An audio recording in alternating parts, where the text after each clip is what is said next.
Hey guys, Captain Dylan Hubbard here at Hubbard's Marina with a quick dockside chat with Captain Will McClure, Captain Sebas, or Sebastian Leonard, I don't know. Do people know your real name? No, not really. Yeah, They do now. Sebas. We're gonna stick to that. All right, Stick fine. to Sebas. They do now.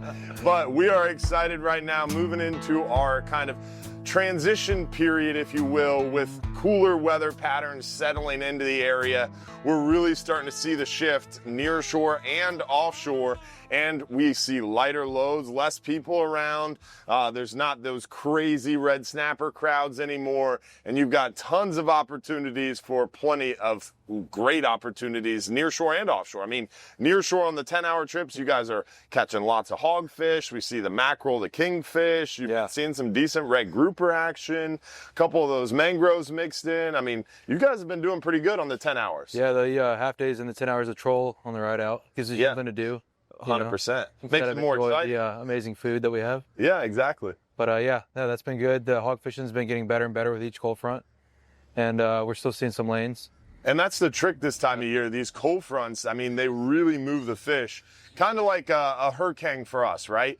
Big hurricanes come in, what do us humans do? We hunker down in our houses, we board them. I mean, some of us hunker down, or we get together and drink, whatever. But we get hunkered down into structure. And it's the same thing these fish do with these cold fronts. These big cold fronts push through, it concentrates these fish on the structure. And then behind the cold front, just give it a day, 2 days, 3 days, that water calms down, that water clears up, and the fishing just has been on fire. Yeah, it's been good. And the thing about the cold fronts is inshore, it affects the water a little bit more than it does offshore too. 100%. That's the big thing, because offshore, right behind a cold front, you can immediately go out there and the fishing can be good. Yeah. Because past about 100, 120 foot, it's hard for that water to get stirred up, really turbid and murky. Whereas near shore, inside 100 or 120 foot, a little bit of a sea for 24 hours can really stir up that water, make it murky, and make that sand suspend in the water, make it hard for the fish to find your bait. But like in your case, for these 39-hour trips, I mean, you can immediately go out there, almost immediately. As soon, you got to wait for the water to calm down. Whereas near shore, you not only have to wait for the wind to calm down, the sea to calm down, but then you have to wait for that water to clear up too. Yes. So it can be a couple-day process, but it pays off afterward. And that's also a little bit tougher to time, right? Because the fishing's always best this time of year between these fronts, but right before the next front is the easiest to kind of be like, all right, on the calendar, we know this day is when the front's coming through, so I know the day before that's probably going to be a really good opportunity.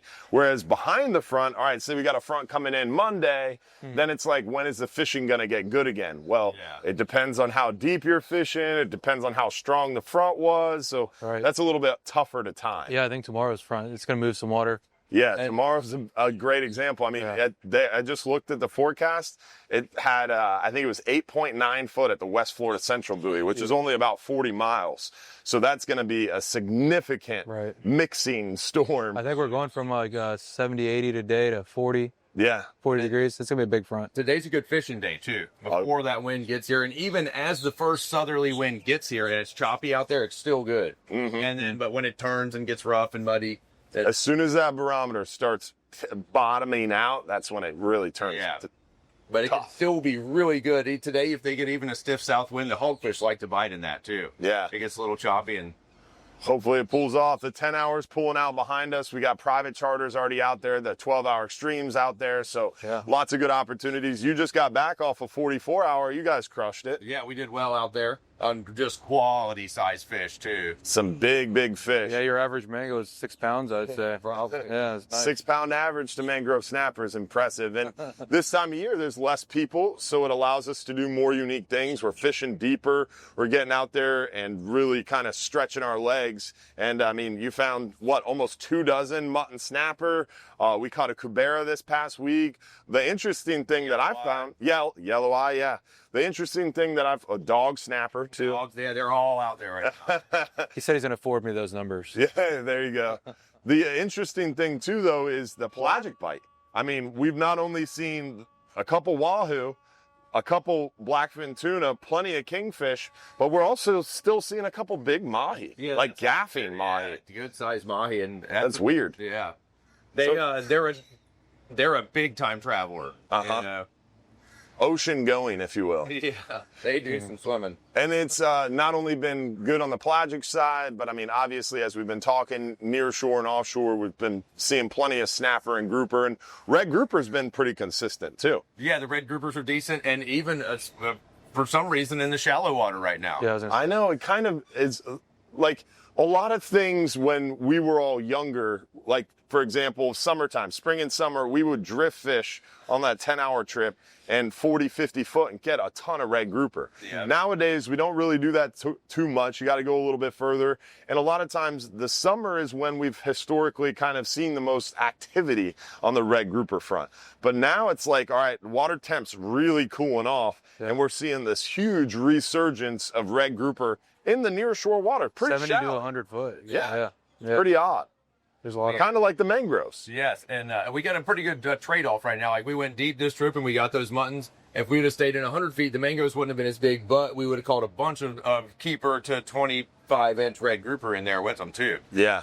It's almost like you're darned if you do, darned if you don't, right? You got to kind of pick and choose your evils. Yep, and I mix it up so one day we'll go deep and to get the big things, and then we have a huge range out there. Yeah, lots of room to spread our legs and go exploring, right?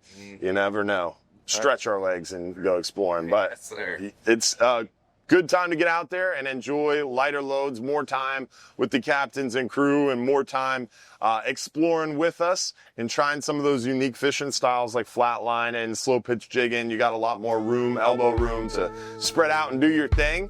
So hopefully you'll get a chance to join us. Don't forget Sunday nights, 7:30 p.m. We give away free fishing trips every Sunday night, talk about what's going on, what's coming up, and more.